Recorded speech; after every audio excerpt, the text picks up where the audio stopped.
At the front, a small, seemingly uncoordinated group of protesters was intent on fighting the police. Tonight, 10 people have been injured, 3 of them police officers. And things turned nasty. There were 2 arrests for public order offences, but organisers say the actions of a few did nothing to detract from the main event.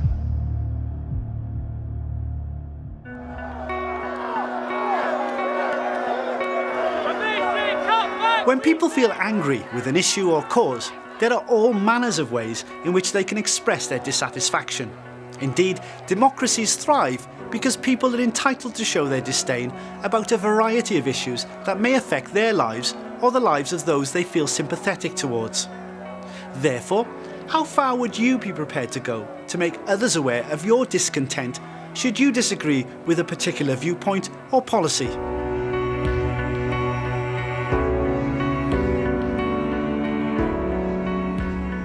I would try to draw together a group of people with similar mind, either by perhaps a letter in the newspaper or finding out about a meeting which was already about that issue. Probably the most extreme I would go is to march.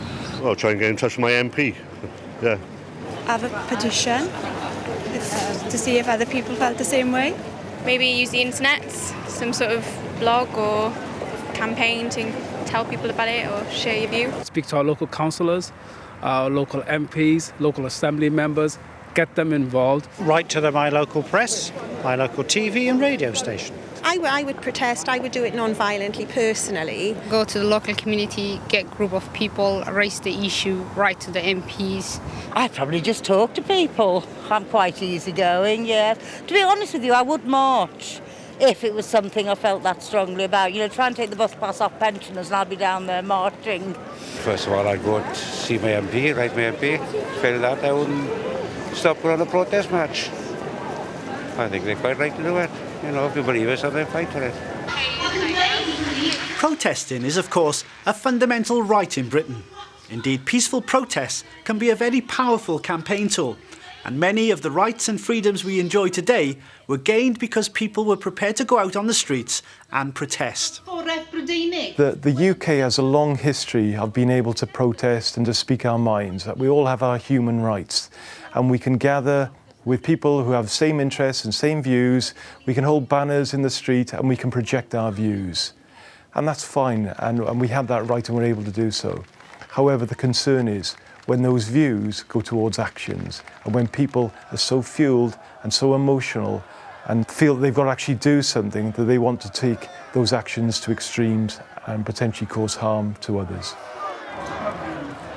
In recent years, the government has introduced new criminal laws to deal with a range of threats, from terrorism to antisocial behaviour, and from animal extremism to stalking. While these problems are real and the government is entitled to protect the public, you can still protest if you feel strongly about an issue or a cause. However, there are some golden rules you should bear in mind. Rule 1. You have a right to assemble on the public highway, provided you do not completely block it off to other users, and you act peacefully and without any threats of violence. However, the police can impose conditions, but only if they reasonably believe that the conditions are necessary to prevent serious public disorder, serious damage to property, or serious disruption to the life of the community. Rule 2. Your right to assemble is only on the public highway. If you assemble on private land without permission, you can be accused of trespass. Now, although this is not a criminal offence in itself, you can be sued for damages, or you can be asked to leave and be forcibly removed if you refuse. Also, if you trespass on land and you do something that is intended to intimidate, disrupt, or even obstruct someone engaged in a lawful activity, the police can arrest you if they reasonably suspect that you are committing what is called aggravated trespass. Rule 3. You are not allowed to harass people. Now, although harassment is not defined, it can include conduct that causes alarm or distress. For example, shouting of words or holding up placards can be harassment. In addition, if your intention is to persuade someone not to do something they are entitled to do, or indeed force them to do something they are entitled not to do, that can also be harassment. Many of the rights and freedoms that we enjoy today have come about through people exercising their right to protest. You have the right, along with others who feel the same as you, to express in public your view, passionately and emphatically, your beliefs. Others may disagree with you, but this is your chance to express your view. There is control, however. You can't incite people to violence. You can't obviously stir up racial hatred. And apart from all of that, the ordinary law of the land, the police will say there can't be too many of you and it can't go on too long, and we want you to take a route that doesn't bring you into direct conflict with people against whom you may have adverse views.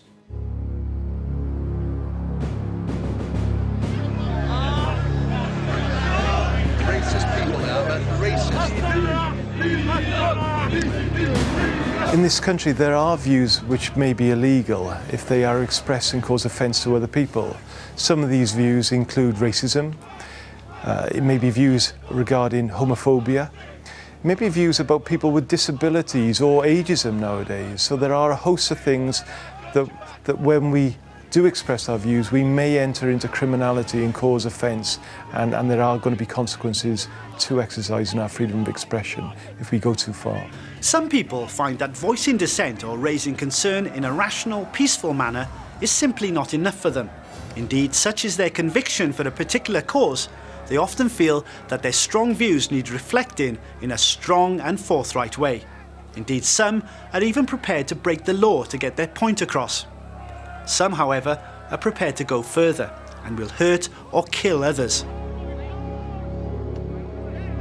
Matthew Collins was someone who moved from a rational viewpoint to a more radical and extreme way of thinking.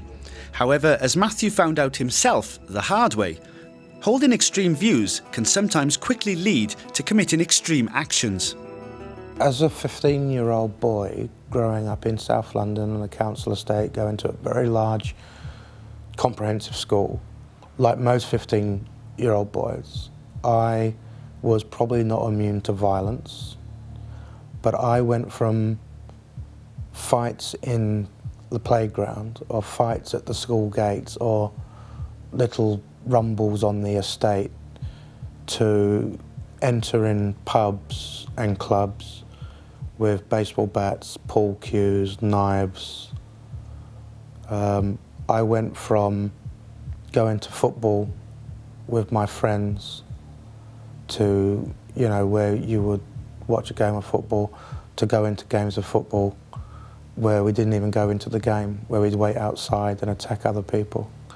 I went from being a 15-year-old boy on a Saturday who had a job on a market stall selling fruit to spending my weekend selling newspapers, getting involved in heavy drinking, and then the sort of violence that closes pubs for the weekend.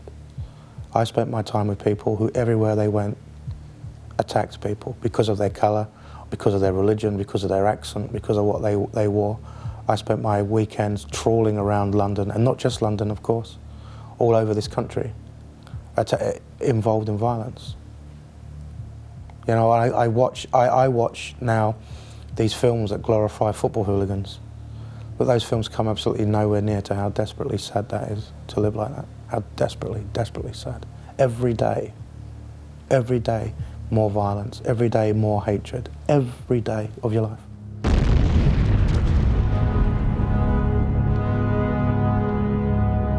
Growing up is all about experimentation. Growing up is all about knowing yourself. If a young person wants to experiment with feelings and emotions and feel strongly about an issue, that is a time that could be ripe for exploitation. Part of becoming an educated person and going through the education is that you learn to think about things, question things, and to raise critical thinking, really, so that you're an independent-minded person. And that's what we want. So it's not saying, you know, you can't talk about these ideas, you can't think about them, but you need to think about them critically, be open to other viewpoints, and listen to what other people are saying. Extremism just breeds other extremism. And out of all the people I was involved with in the extreme right, 3 went on to murder people. 4 did very, very long-term prison sentences for violence. one committed suicide. I can't think of one of them who hasn't served a long-term prison sentence. And I can tell you about prison that it's not sitting around all day watching Sky television. It ain't like it says in the newspapers. And that is the loneliest low you'll ever get. But that's where eventually you end up. Extremists don't change the world. Smart people do.